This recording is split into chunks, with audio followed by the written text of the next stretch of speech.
before she had left with Eswe to go to Gloucester, Osrith had sought out Sula, the daughter of Bark, the British healer who lived beyond the walls of Dunnottar. Sula had helped her with lily and tansy roots and with the consequences once before. That had been Constantine's child, conceived at Glenorchy, and her second ending, and she had warned Osrith, as Betha in Doia had warned her, that it was a dark road she was treading by intervening with fate as she was doing.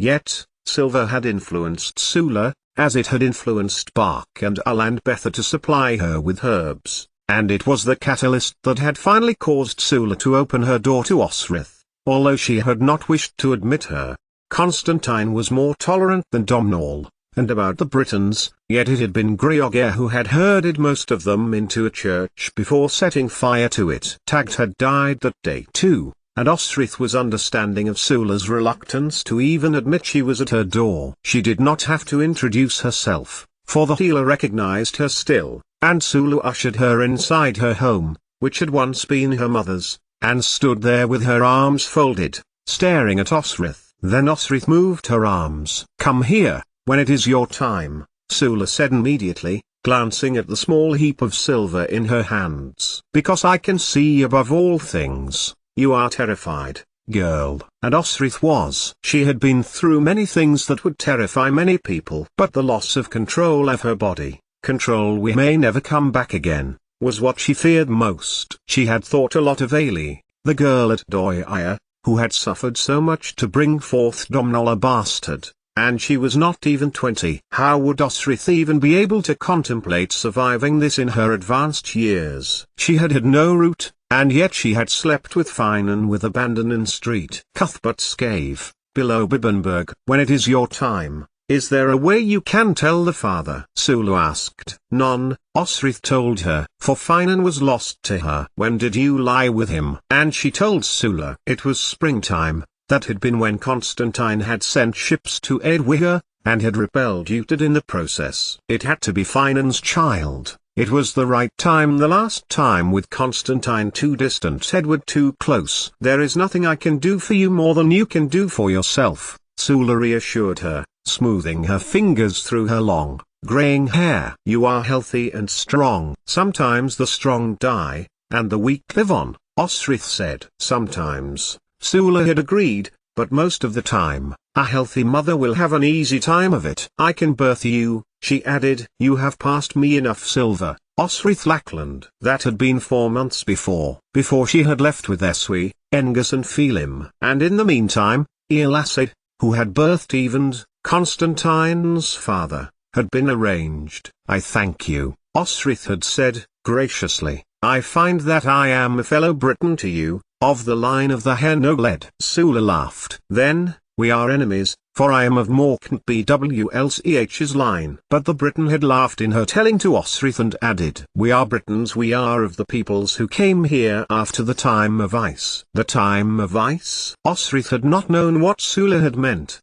"Do you not know the stories?" She made her way over to the cooking pot, closing the rear door of her house a little for a wind had got up. "My mother used to sing a song. I remember sitting with her and my cousins, listening to her sing it when she made certain recipes. It told of a bare land, and coldness, and how the peoples left, but some came back when a green shoot sprang up and warmth came to this island.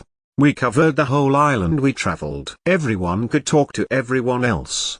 He had settlements on islands out in the sea, north of here. Now the wicked say and the wicked Northmen have overrun the land and has made it into one of misery and bloodshed and death." "Your Majesty," Sula added, and bowed, and Osrith had laughed. "Don't be afeard of the pain," Sula told her, "for childbirth is painful. Pains will come to your hips and the insides of your legs. Do not let the woman get you lying down. Stand," Sula continued, "and it will be easier. Do not let them treat you with anything except cool boiled water and mint leaves." She passed across to Osrith, signaling with her hands to lift up her shirt. Osrith flinched a little when Sula put her hands around her bump, much as Edith had done, and looked at Osrith as she felt. "Your boy will be a poet, a song knower, a Sanchai, a Sgilish," she told Osrith. He is a Vyrian and will learn the stories of his culture and that of the Gaelish culture and of the Angles and the Cymric, and he will be loved for his mastery of the poem and the ballad and the magic that when transported to the other side. The other side? Sula gave a hearty laugh. Where the Sai live, of course. She laughed. Did you not know? When the Fey folk left these islands and went underground, they took all story and song and poetry with them. Only a few can harness the power, and it utterly changes them, every time, when they share it with the great and the good, the noble and the humble. She lowered Osrith's shirt. It is how the Sai ensnare the mind. Whole communities of people can walk in a trance to their death, to be with the Sai while listening to music being played or a story being told. Did you not know? Osrith had managed to shake her head as Sula told her this. But the Sgilaisha knows just what to say, what to do, and understands more than anyone the responsibility he has. He must be kind, just. He must be humane to his listeners, and not lead anyone beyond. Osrith put her hands to her stomach. A Belash, not a Gaeleg. A Sgilash is always a boy, Sula told her. He will resemble his father, and have his mother's wit and strength and courage. He will need it. That had been then,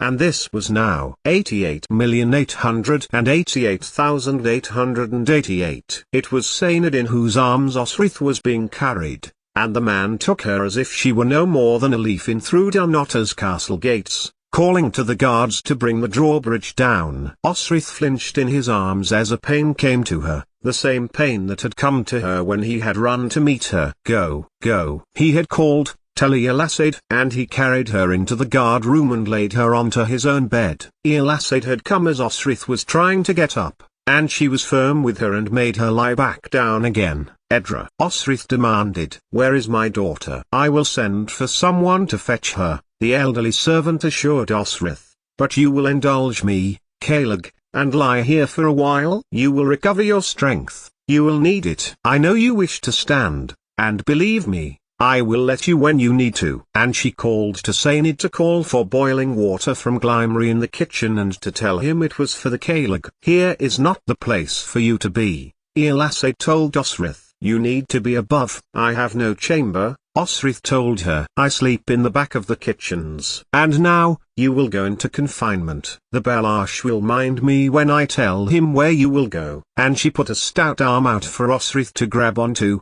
and brought her up to a standing position. Sainid, Ealasaid called again. Sainid. After a moment the head of the household guard got to the door, and peered around. Nothing to be shy of here, Ealasaid told him, firmly. The Caeleg needs to go up to Mistress Era's room. Osrith started at the name. Era had been Domhnall's wife, who had come with Mary across from Doio when they were to marry the two princes. Malcolm's mother, she had died in childbirth, as was the lot of many women, and Osrith shook her head determinedly. Tinny Fash, Ealasaid told her, firmly. It was Mistress Jeannie's room before Era's, the mother of the Belash, and Mistress Suneza for hers. All the Aorns of the Alpin family were brought to the world there, and Osrith relented. Jeannie had been Constantine's mother, Sunna had been Clearly, Ealasaid had made arrangements for her there through LNG tradition of births, though what exactly confinement meant she did not know.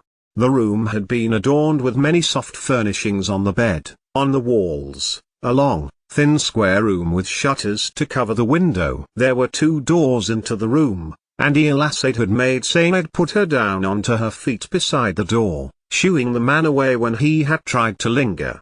Ealasaid had taken off a layer of her own clothing, before washing her own hands in the hot water and herbs which had arrived by Glimmery's own efforts, following Sainid up the stairs, and Ealasaid had demanded more be brought, and the whitest Irish linen as they has, before shooing Glimmery away as well. But Sainid returned within a few minutes and was watching Ealasaid and Osrith. Everything has to come off, she told Osrith, who glanced towards Sainid. The man's thin, angular face looked firm, which Osrith knew meant he was worried. Sainid. She called to him. Take Buey tagged Sikhs. Look after them for me. With a glance to Ealasaid, who was, without question, in charge, he waited for a nod, which he received, and scooped up her blades. Osrith, he began, and his sharp blue-grey eyes looked piercingly into her own. If he was about to say something to her, Osrith would never know, for she was bustled through the first door, the second in front of her, with the midwife closing the first and, pulling at her clothes. "And bring more boiling water and cloth, ye we are on while ye're about it," Elasade called over her shoulder to Sainid as he descended the stairs before shutting the outer door. "You must leave them here, and I must clean ye." Elasade nodded to the low bed. "I have made ye a birthing gown these last months," she added, and Osrith looked at the plain gown with ties at the front, and then glanced back sadly to her breeches and her shirt, boot and jerkin. "First, I must bathe ye all over, and once I have done that, you will be ready for whatever God has in store for ye." So Osrith was standing naked, her stomach protruding more than ever it had done in her life thus far, her foreign breasts rounded, her nipple dark and big, ready for the child's nourishment, Osrith supposed.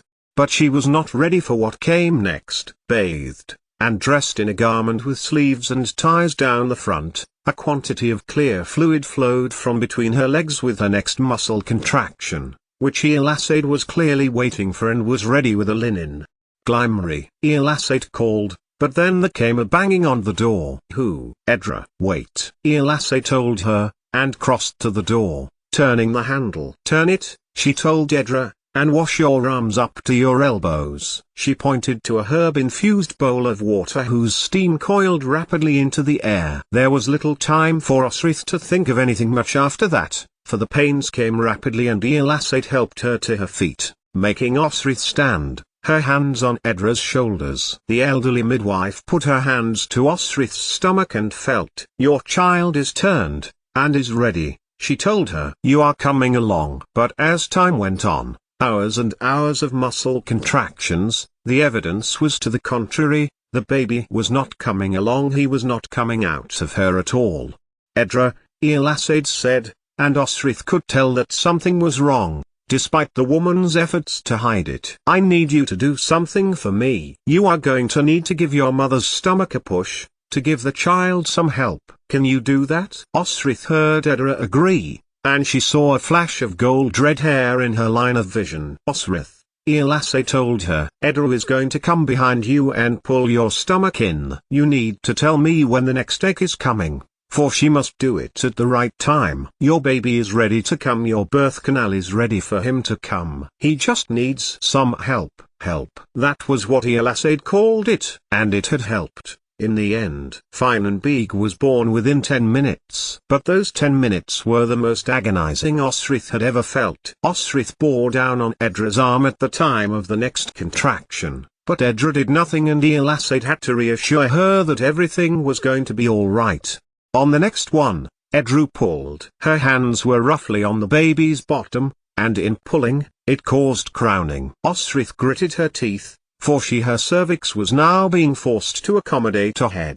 One more pull, and another, until Osrith's body was doing it on her own. "Edra, you must catch the child," Elasade told her, as she lay down layers of linen between Osrith's legs, replacing the blood-soaked ones. "Get your hands into the boiling water, quickly now," Elasade insisted. Just in time. Osrith's body, which had not known contractions until encouraged to do so with Edra's help, felt agonized, as more and more contractions pushed the child out from her. She felt the child pass out of her, and a thin cord by her leg, and she recalled Alia's child's cord. But that was all she remembered, for Osrith had left and Mary had taken charge of that birth while Osrith had thrown up outside. Some mumbling came from Elasade not long afterwards, and Edra said, "You're biting it." What exactly the servant was biting, Osrith did not know, but she felt a second pushing with muscles aflame again. A second child? Another? Osrith managed,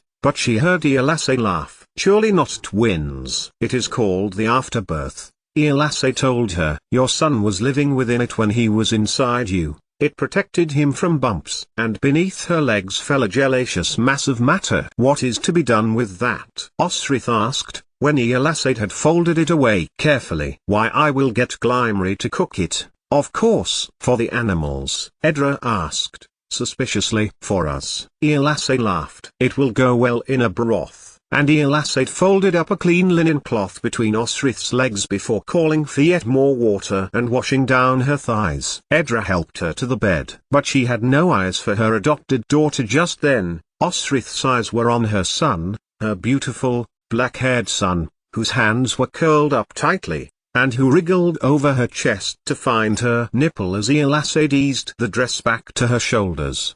For Osrith, time could have stopped still for her there, in this perfect little moment of tranquility, just her son and her, his little warm body lying directly on her own skin as he suckled, and she did not see Saynid bridle at the quantity of blood-soaked linen that Elasay had piled together and Edra was helping take downstairs, nor the waterfall of red-brown water falling from the second-story window.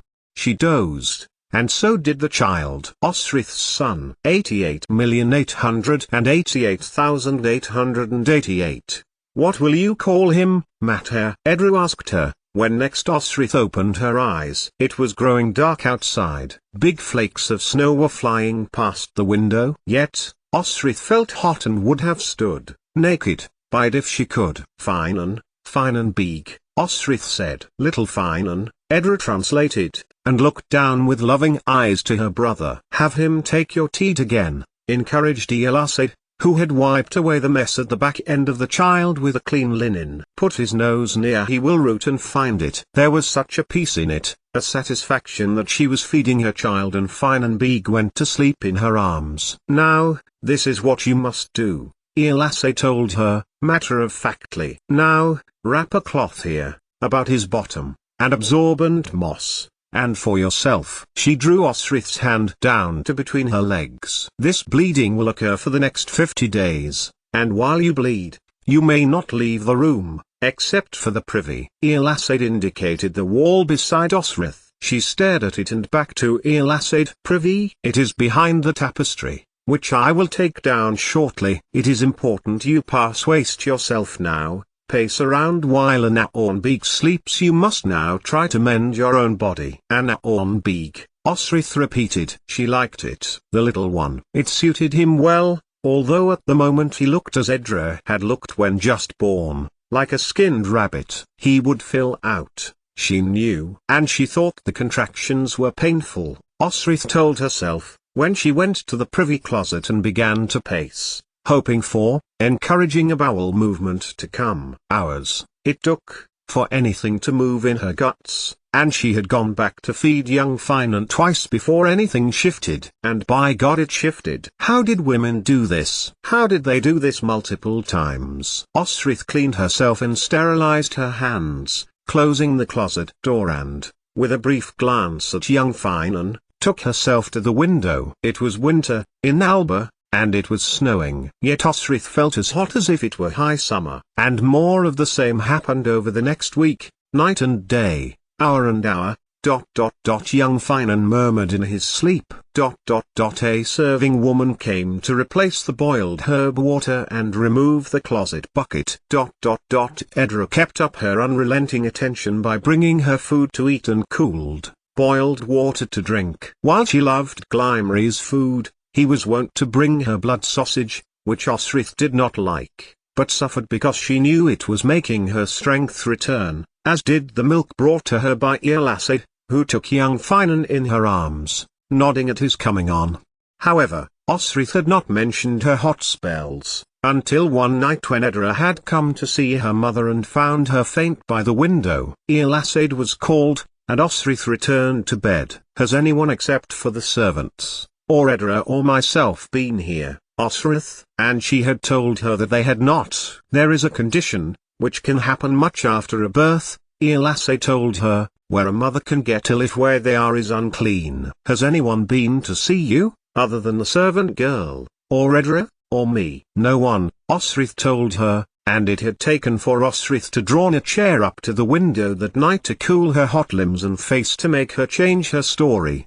Below, climbing up the wall of the castle, Gripping effortlessly over the uneven stonework was the king. 88,888,888. Elasate had barred the way when Constantine had tried to enter the confinement room a few days after Osrith had birthed Finan Beak. If you want to see her alive, you will leave her be when I tell ye, Balash. Elasate told Constantine sternly. You cannot go in. But he had been climbing the walls every night since that night, he told Osrith, just to see her, and the child. I stopped coming all the way over to ye, Constantine told her, when met her. Elasate told me not to. That was good, Osrith thought, for there had been times when her nursing dress had been off all the way at the front and she would have been totally on display, with young Finan asleep on her stomach having her to feed, though he had seen it all before.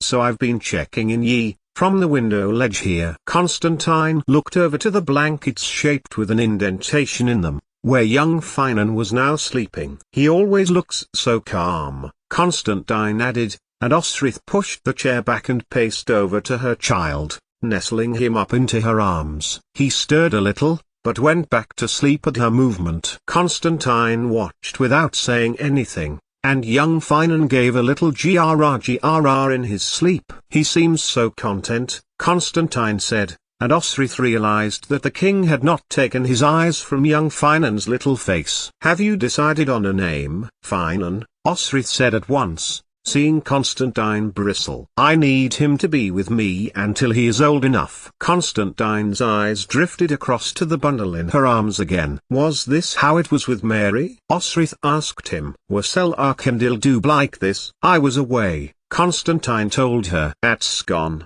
at Dulriata, at Dund. I never knew her being like this. She probably wasn't, not for this long, Osrith told him. She had a wet nurse for them both. And you have not? Osrith shook her head. I can arrange for, but Osrith shook her head again. It is quite all right, she told him quickly. I am only glad I made it back home for his birth. A bell rang, and Osrith noticed a line of light on the horizon. Christmas Day, Constantine told her. I am to be at the chapel. Christmas, thought Osrith, in wonder. It only seemed like 5 minutes since Edra was handing her son to her. Night and day seemed to blend into one. I am to be at the chapel, Constantine repeated, though he seemed reluctant to go, nor take his eyes of young Finan. Then he turned his eyes to her, and said, in a voice that seemed half strangled, you took my place once, Osrith, and I could never forget it. How I wished I could have taken your place in this. It is what I had to bear,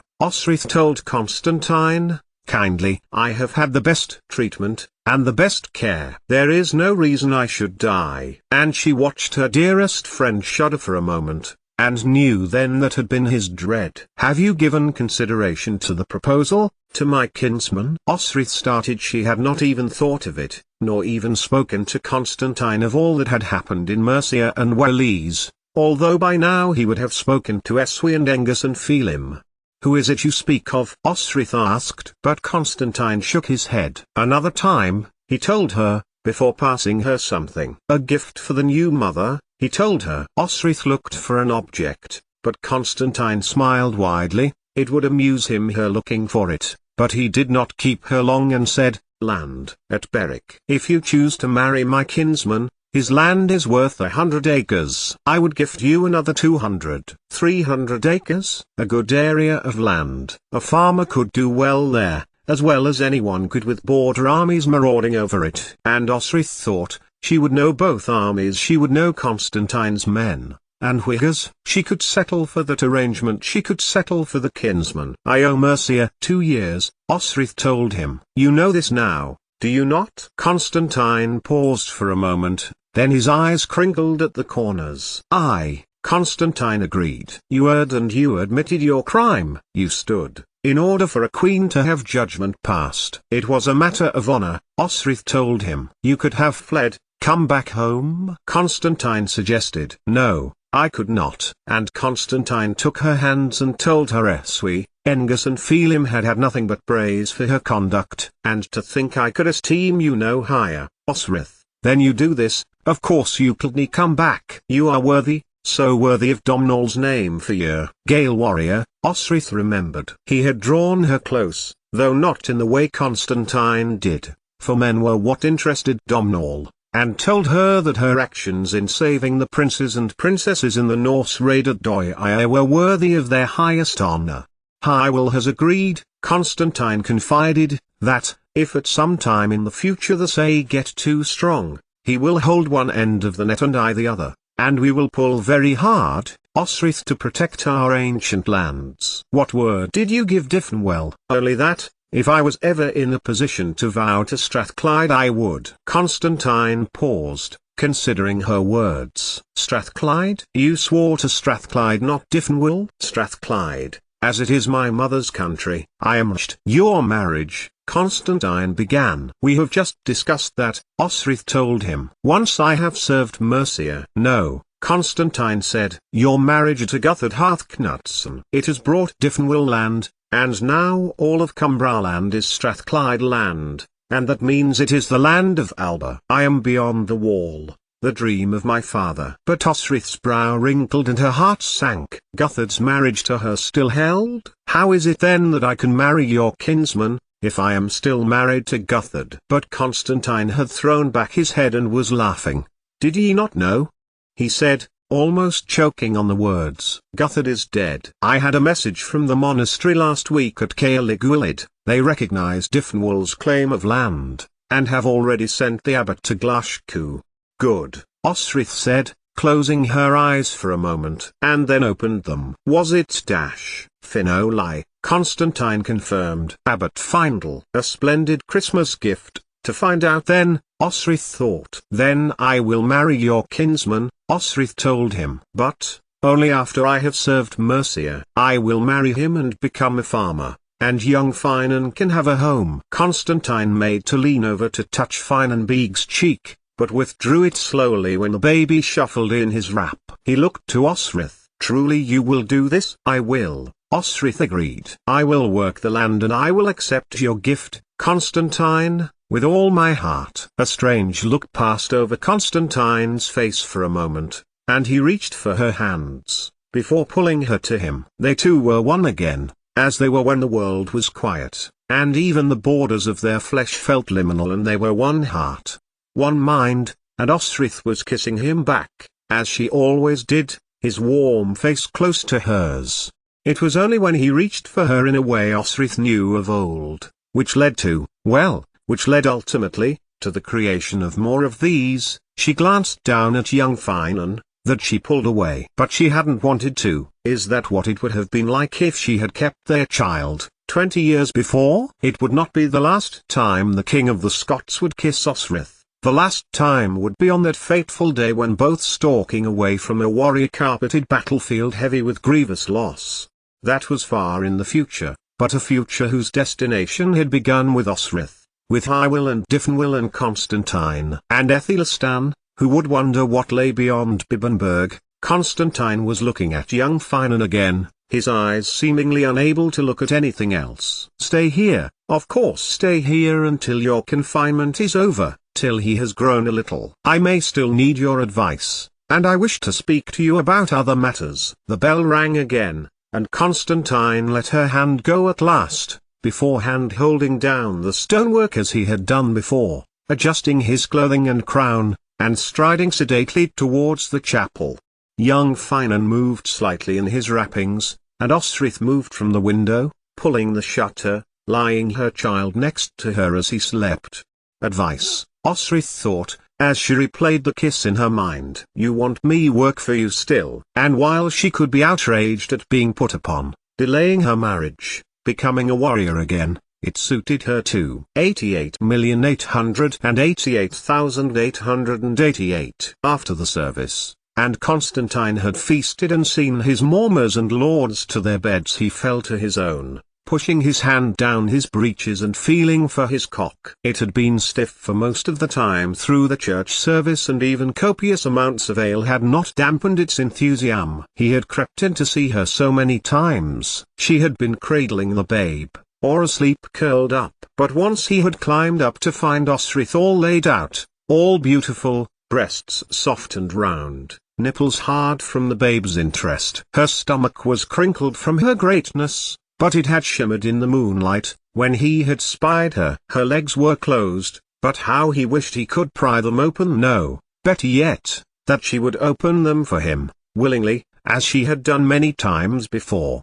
If only he had been able to marry her, Constantine told himself, as he had always wanted to. But it was impossible, being a member of the royal family precluded nearly every female, unless they were a Gaelish royal, which left few choices. His father would have sent Osric away had Constantine even thought about asking. But she was his, in his heart. And, his hand worked himself, almost automatically, feeling the ghost of a feeling that he knew pushing his cock inside Osric would produce. More than that. She was a Gaelish princess in his eyes. She had been his since she had stood, magnificent, before a Norseman, swinging her sword high, to defend him. His hand was her cunt. His hand were the walls of her, pushing back on him, as it gripped the sides of it as he worked his foreskin up and down, causing those brief shocks of pleasure that he always got at the start of humping. Constantine had not quite known what he had been doing with her all those years ago when he had tricked her into coming to his room, and pushed inside her, only that he had seen his father do it with a serving girl and he wanted to do the same to this strange girl who had turned up at his home. Once he had taken her he discovered why men did this, and after he had done this a few times with Osric, Constantine realized that if he let himself go a little further he could allow himself to let go of his seed.